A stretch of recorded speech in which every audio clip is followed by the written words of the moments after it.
Black and Curious. I'm Kendrin. What up? What up? It is Dehjai. How y'all doing? Hello. If you've never been here before, welcome. We do a cross section of pop culture in real life. We're here multiple times a week on Mondays and Thursdays.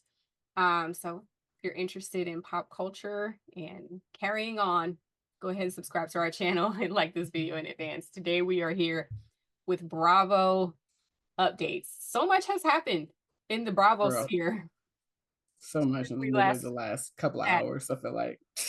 My God, today. All right. Let's get the light work out of the way first. Let's talk Real Housewives of Miami. Baby. Alexia's husband Todd apparently filed for divorce. She was completely blindsided, had no idea, was just gushing over this man over Valentine's Day, which I mean it was a few months ago, but he filed for divorce. And yeah, I can't say I'm necessarily surprised. I didn't ever like him for her, just because to That me, part. I just didn't like how he treated her sons. And I know they're grown, especially Peter. And I know Peter, The eldest child, yeah. yeah, he can be a little rough. So, but Todd and Peter almost came to blows Mm-hmm. on TV. So I was just like, mm-mm. And then as far as with Frankie, so if you don't watch Housewives of Miami, Alexia's youngest son was injured in a car accident like 10-15 years ago, like from when they originally recorded Housewives of Miami, like in the early 2000s, I think, and or like the early 2010s.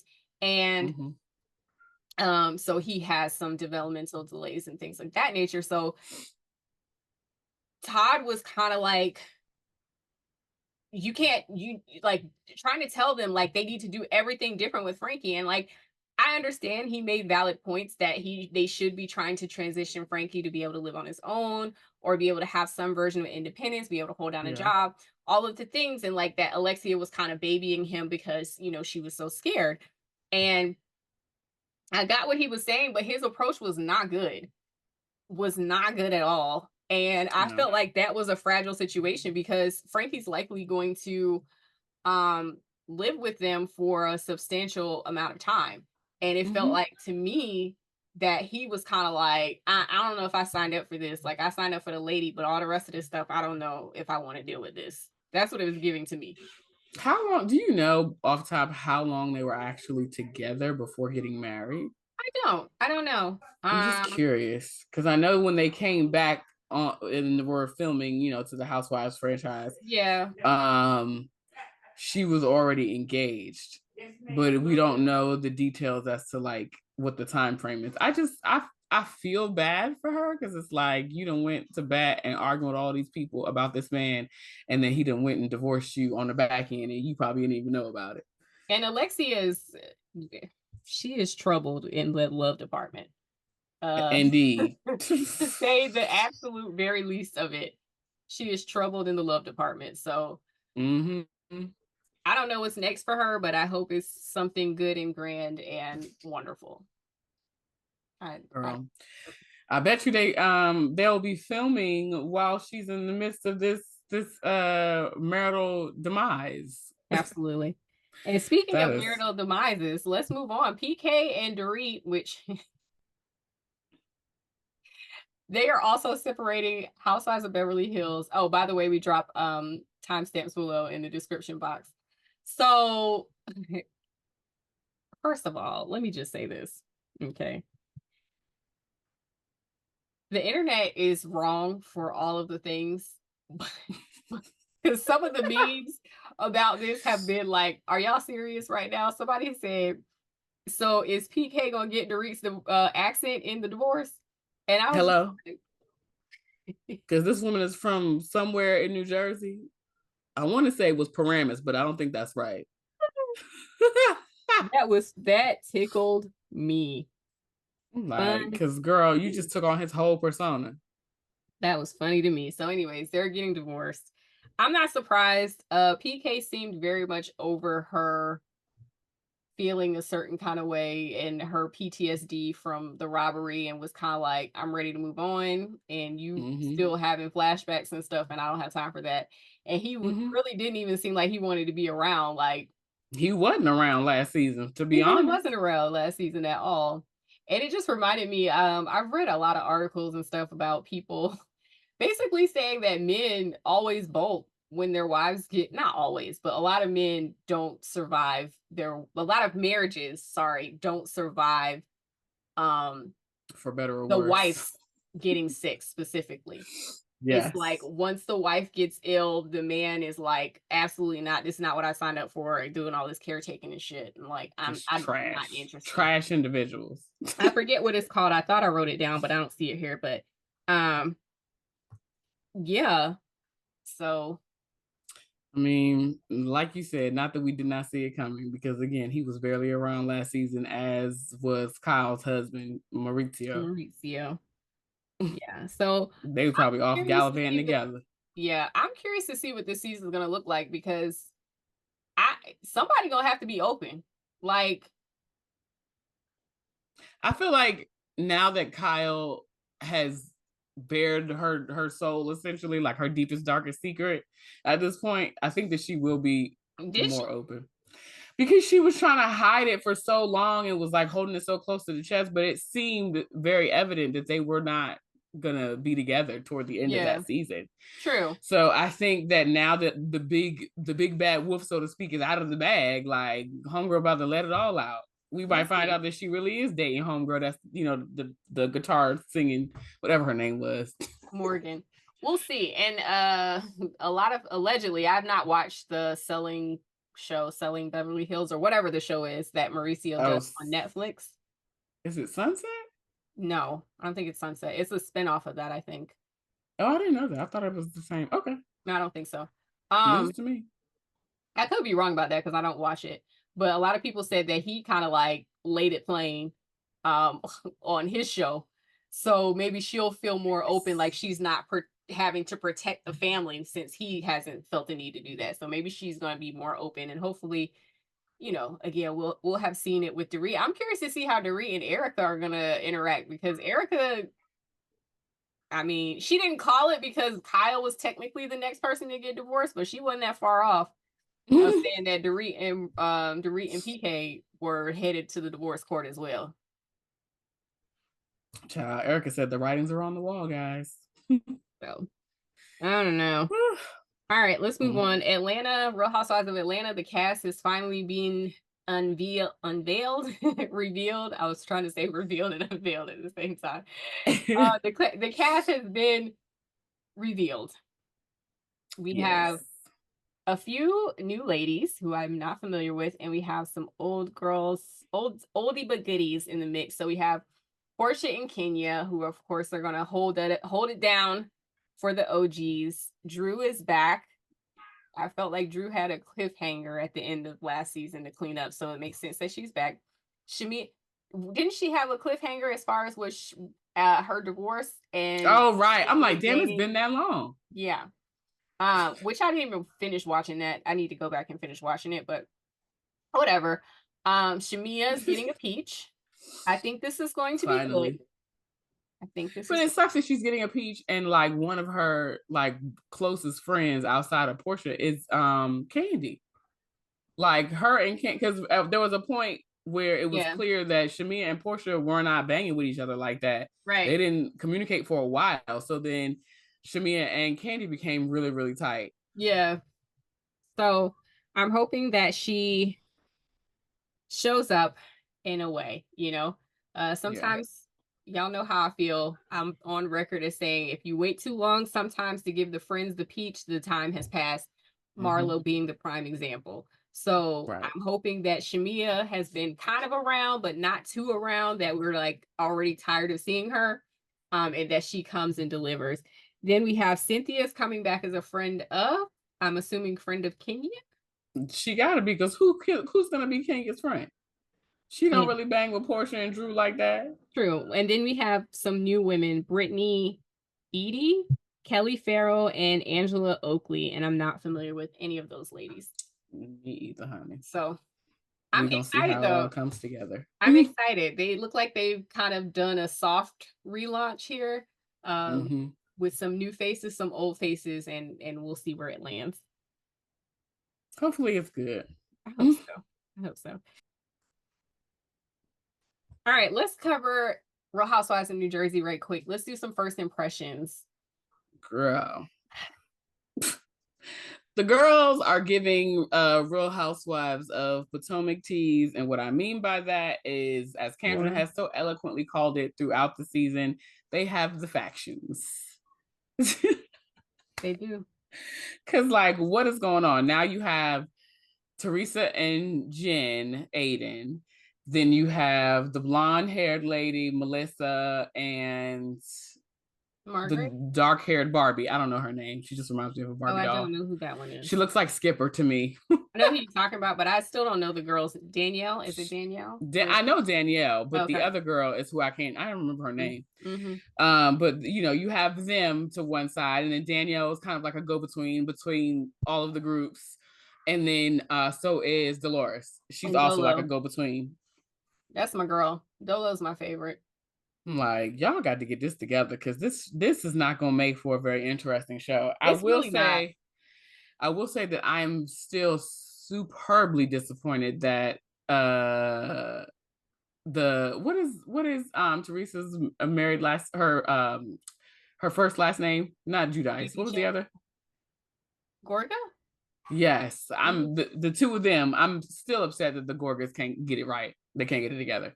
I think that if they could meet in the middle without the spouses, yes, and like just try to fix their relationship without the spouses, 100%, they might be okay. Yeah, but this constant with Melissa constantly pulling on her husband about Teresa's doing this and doing that, and then now Louis in the mix, and he's like always got something, like it's just too much. It's too much. Y'all are losing your family, and you can see clear as day every time they show Joe that he is broken. He is broken about it, because that's his only family left. It's Teresa, and he is Gia's godfather, and I'm sure that he wants to be there for his nieces. You know what I mean? It's like, but he can't side against Melissa, and he's now just like kind of looped into Melissa's family, but you can still tell that he desires to have, but they're gonna have to do it without Melissa. They're gonna have to do it where they decide that they're going to have counseling, Joe and Teresa, and that's it. They have to, and figure out what their issues are outside of these other people, because obviously there must have been something in the mix long ago for you all to become this frayed and far apart from one another. And to be clear, like, I'm not blaming this all on Melissa, because I think Teresa has been very much been like, my sister-in-law this, my sister-in-law that, and has like these very high expectations of what her sister-in-law should be doing. But to me, it's very clear that, okay, let me not say that. It feels like, let me say it feels like there is some competition between Melissa and Teresa. And even with the ages of their kids, it feels like almost like they were fighting for attention from the grandparents, the grandparents, or from the family, or from whatever. Like it feels like they maybe fell into some trap of fighting for attention. But I don't even think that's necessary. And I hope that their kids do find a way to like be able to enjoy their cousins and have certain things to themselves, because like, two of the girls are graduating, and Melissa going to college. They're the same age. Antonia and has a daughter. I can't ever remember that one's name. Me either. I feel so bad that I really thought it was Melania. Because Melania's my girl. I thought it was Melania next. Melania looked just like T. Okay, that is Teresa's spitting image. The one that's graduating, she's the one that looks like Rosie. Agreed. So yeah, it broke me to see like they're going through all these milestones separately, and I don't think that is necessary. And at a certain point, I just feel like you have to, I don't know, just put you have to figure that shit out, like, especially when you also work with your family. Now, you know what? We've also had conversations, and this is like a therapy aside, right? We've also had conversations around picturing what it's like to go no contact with your family members. Yeah. And so, like, if that is what you truly aim to do, then one of y'all got to leave this show, because you cannot be no contact and still work with these people. No. No, you can't. Absolutely not. I think that's really what the issue is. Like if you all seek no resolution and you want to do no contact, then you have to literally do no contact. 100%. I couldn't agree more. And again, somebody's going to have to go. And I feel like it's going to be Melissa, because Melissa is not even that interesting. Like, her whole entire storyline has been Teresa all this entire time. Yeah, Like, and that's what Teresa said on Carlos's podcast. It has been. It has been. Her whole storyline has been whatever Teresa is doing to her. My sister-in-law this, my sister-in-law that. My sister-in-law is driving a wedge. She's trying to put my husband again. My sister-in-law this.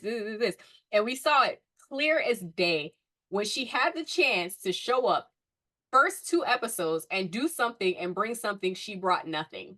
She brought nothing. Melissa actually reminds me of Toya, and she gets under my skin in the same way as Toya. The funny thing is, both of them are Aries. Okay. Well, they have the same sort of energy. They like building houses. They go be an interior designer or something. They like building houses. They starting like businesses. They fight. They like to fight a little bit and doting on their children. And but inside, like, there really just isn't a whole lot going on in there to like be interesting on their own. To me, they have the Robin same. Dixon. They have also the same interest. Well, not Robin, because Robin, I feel like Robin doesn't even bring any kind of like oomph. No, but I'm saying like the starting businesses, the beautiful homes. Robin was also one of those. I'm not shading my Aries people. Okay, I'm just pointing out the qualities that Kendron has already stated. Okay, true. All right, Robin. They're not bad qualities. Robin was less of a firecracker than the other two, but yes, right. Similar energy. And I feel like Melissa's getting ready to work herself right on out of a job, so she might want to try to get on this reconciliation with Teresa so she can stay on this show or whatever. Marge doesn't want to talk about Teresa. Fine, whatever, who cares? This conspiracy. The conspiracy. Okay, so apparently it's very commonplace for couples and people to meet prior to the reunion and work out how they're going to approach the reunion as a collective. I was not aware of this. I did not. I mean, it makes sense because you sit down with your, like, well, if you sit down with your team and you prep for like, well, what are you going to say if this comes up? Like, what things, especially if you have legal cases and shit pending, like, I would think that this is relevant in that regard, but then they probably just extended it to like, okay, well, let's meet with all the other families to like take down this person, which I'm not surprised that they did that. And that's corny as hell. Like, you need to meet with everybody else to take down 2 people. Yeah, really 1, because it's just Louis. But truly. No, I'm not surprised that they have meetings with their teams to prep them for the reunion. That I'm not surprised about. I'm talking about that they have full-on meetings and full-on like cast this group and versus this group. So now we need to make sure that we have all the information to be able to like put the conspiracy together and put the points on the board and draw the strings. Like, that's crazy to me. This is a TV show. And Dolores's man, I forgot his name. Paulie, he was the one that called it out at the table and was like, yeah, I don't know how y'all didn't hear it. Somebody had said, oh, well, you messed that up. Or I think it was Frank. Yeah.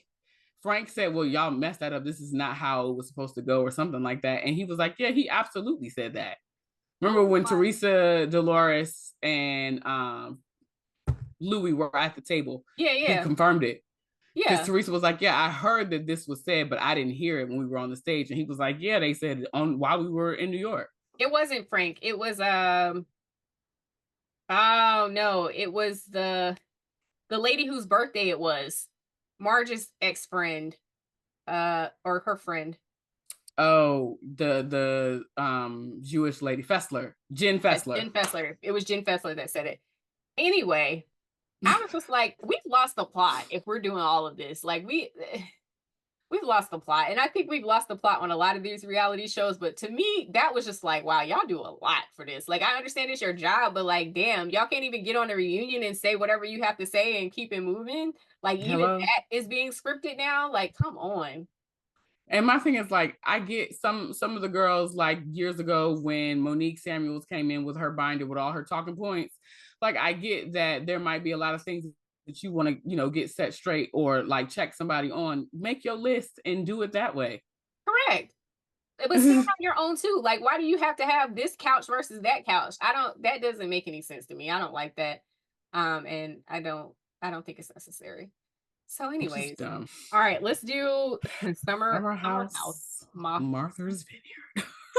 Martha's. I cannot say that for like Martha's. Martha. We can skip the first point. So Simon in this flamingo suit. Girl. Happy thoughts. And Simon just reaction was a to fish out of water. Okay. He was a fish out of water and he didn't know what to do with himself. And so instead of just being there and enjoying the vibes, he had to center himself in the weirdest of ways. I mean, I guess I'd rather it be the flamingo suit than him centering himself as the white man in the house, per se. But indirectly, I'd rather him center himself in a corner, honestly. How often do Black people, it was like a very clear example of, like you said, a white man being a fish out of water. He's in the minority. He doesn't really know what's going on. Mm-hmm. People are strolling. The people are doing all the things, all manner of Black things. And he didn't know what to do with himself. So he was just like, okay, how can I be included here? Like, how can I center myself in this situation? And it's like, girl, maybe you don't. Maybe you find a corner and drink quietly and chill, and find you one person that, and like, he's met the people in the house, so maybe you find one person to talk to in the corner with the drink, like how we do at y'all's functions. Like, girl, it was too much to me. It was too much. I didn't like it. I was just like, it just felt like the white man needs some attention right now. Hello. My thing is, he could have went over there and sat down with drunk ass Amir, okay, because Amir was lit. Trying to facilitate healing, and he drunk himself. Like, he could have done anything. And it was like he knew the men in the house. Like, he knew he was there last season giving out watches. So, like, you know enough about these people that you could just be like, okay, let me go sit down somewhere, have a drink, and sit next to somebody and have a little quick, hey, did you wear your watch? Do you like it? You know what I mean? I mean, just vibe, okay? Just sit there and be quiet. Just be the cool ass white man in the corner, okay? It aggravated people can be like, well, who is that? Oh, that's Bria's man. He cool in the mud. You know, like, he didn't have to do all of that. Aggravated me. And then the big story of the whole thing. The girl I just do not like. Natalie. Period. Her attitude is stank. She reminds me of all the things that you have said about people from where you reside. Because that's where she's from. It tracks. That tracks. Yeah. You know, now that you say that, yeah, I can totally see that. Because I was like, well, damn, this is all the stuff that Kendra has told me offline. Yep. Okay. I'm seeing it on television. Yikes. Oh, yeah. Now I get it. Actually, now that you said that, I didn't know she was from South Florida, but I'm like, girl. So, first of all, the bringing up of, so for those who maybe didn't watch, we've discussed Nick being a little bit, he gets a little touchy with his homegirls when he's sauced. And his homegirls, or Preston actually is the one, was like, you do too much. And so he went up to his homegirls and was like, do I do too much? And he was like, you do too much. And he was like, oh my God, like, I'm so sorry. I'm so sorry. Why do we say that in unison? Carry on, sorry. So they're in the hammock. Noelle, Shanice, Natalie, and Bria. And I've never seen Nick be handsy with Noelle, Shanice, Natalie, or Bria. Me either, but I could see him doing such with Noelle because Noelle is fun and goofy and silly. Sure. And so she's hanging out with the guys and like being jovial with them. And if he's also in a, you know, like goofy, silly kind of mood, he probably is hanging over her and whatever have you. Maybe but not in a way. Yeah, but I don't think that it was in a way that was a bit too much. But I also don't remember Noelle saying while she was sitting in that hammock that he be like doing the most. Because when she talked to him, she was like, I never said it was like it was a problem. I just said that you be a little drunk and a little touchy-feely. So like, let's stop there because I have a theory that this was pillow talk. Amir, because Amir was involved in the initial conversation with Nick. and Preston. So what I think happened is this was pillow talk with Amir and Natalie. And Natalie saw fit to bring it back up with the rest of the girls in tow. And then they were like, oh, you know what? He can't be da da da da. And then Natalie is like, oh, we should go tell Dehjai. Because allegedly that's her girl. Because the way Dehjai was acting at the end was like, no, I'm good. Like, I won't talk to you. So like, and it was just like, so when Nick called them out, he's like, have I done that to you? And they're like, no, we're just saying, you know, like we're observing. Have I done that to you? No. Have I done that to you? No. And it's just like, well, then where the hell did it come from? Right. It came from Natalie via Amir. That's where it came from. And even when she brought it to Dehjai, the way she was petting Dehjai, that pissed me off. Did you catch that? She was kind of like, let's talk. And Dehjai was like, girl, I'm good. I'm getting ready to go, and we don't have to do this. Like, I don't have nothing more to say. I'm getting ready to go. So my thing is, like, I'm very much Dehjai to the bullshit, because it's like every time I get around this group of people, one of the girls decides that they got to tell me something that, like, I understood last season where it was like, yeah, we had no idea that y'all was in a relationship. Yeah, that's one thing, yeah. But like, to now here you go again, like, girl, who are you and who sent you and why? Why would you think that this was your role? Yeah. And then Shanice talking about how he gets, what did she say? He has wandering eyes. I'm like, you walk around the house naked half the time, or halfway naked, like. No, full on naked. She has been booty butt naked on the camera. Yes, she has. But a lot what they panned to was her in thongs shaking ass in front of his face. Shaking her flapjacks back in his face. Literal. Or like flashing or whatever. Okay. And it's just like, so is he like, you're doing that and nobody's supposed to look? I didn't think what he did, he was just kind of like, I mean, it was right there. And drunk. Again, key factor, drunk. And you just gonna start shaking flapjacks literally next to this man's head. And so Bria's like, well, I was just saying you can be, you know, when you get loose, I feel like you are more susceptible. And I was like, okay, so everybody's more susceptible when they're drunk. Everybody is. Period. You know what I mean? Like, what is your point here? And so I was definitely with Nick, and you could tell he was trying to restrain himself because he didn't want to come across as like the angry black guy, like yelling at a bunch of people. And you can tell based on how he came into the show that he does not, like, he is very much cares about how he's being perceived. And I felt like he was finally starting to let his hair down, and I feel like this would cause my guard to go back up. So yeah, I totally agree.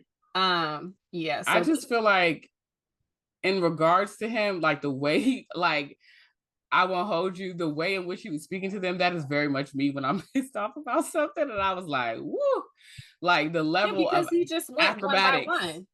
Yeah, like who said what to who and why? Yeah. And why didn't you say it to me? What was the point? Yeah, what was the reason that this conversation was had? Yeah. And then actually I watched an episode of, Preston's been doing some press rounds. So I watched a interview with him on YouTube with the Brooke Ashley. And he was like, that conversation went on for a long time, a really long time, like hours. Yeah, so, I bet. Because he was trying to get to the bottom of it. And I don't blame him. Now, the ending that we got to see was him going back and forth with Bria and her trying to be like the level-headed, cool and condescending, cool-headed person. And it's like, girl, like, you said all this shit outside on the hammock, and now that he coming to you with the smoke, now it's, well, I never said, we'll let it out. We'll let it. I'm like, girl, don't do all of that. No. Because most of the time you want to be with the rah-rah, but you cannot out rah-rah someone who is right. Yeah. And it felt like she was trying to bait him into like a big reaction. And I ain't like that. Yeah, I agree. I didn't like that. So anyways, that was what was going on down to the Vineyard, honey. Are y'all watching this show? Because I'm curious. I don't really see a whole lot of commentary. So y'all get down in the comments. Let us know. Are you watching Summer House Watchers Vineyard? Please do. I'm going to drop the interview with Preston down below too, because it was actually interesting. And he talked a little bit about why the tone is different from this show and the other Summer House show, being that this one's on Martha's Vineyard versus, where's the other one? Yeah, so anyways, it's a very different location. It's a different vibe. When they used to leave the city for the weekend, remember? They would go somewhere. And so that area is more of like a party vibe. And so that's the reason why they were saying that the Martha's Vineyard is hard to get to, and it's kind of sleepy, and it's not quite the same vibe. And so I think that's a little bit of the reason for the vibe difference in between. But it was a good interview, so I'm going to drop it down below. And he also did an exclusive with Carlos King, so I'll drop that down below. Yeah, I need to watch that. I haven't watched it yet. But so he seems to be one of my favorites too. Preston and Nick and Noel, of course. And Noel. Yes. Oh, before we even wrap this all the way up, Summer and Noel. Remember Summer was super, super drunk and like shoving Noel and like acting all stanky crazy.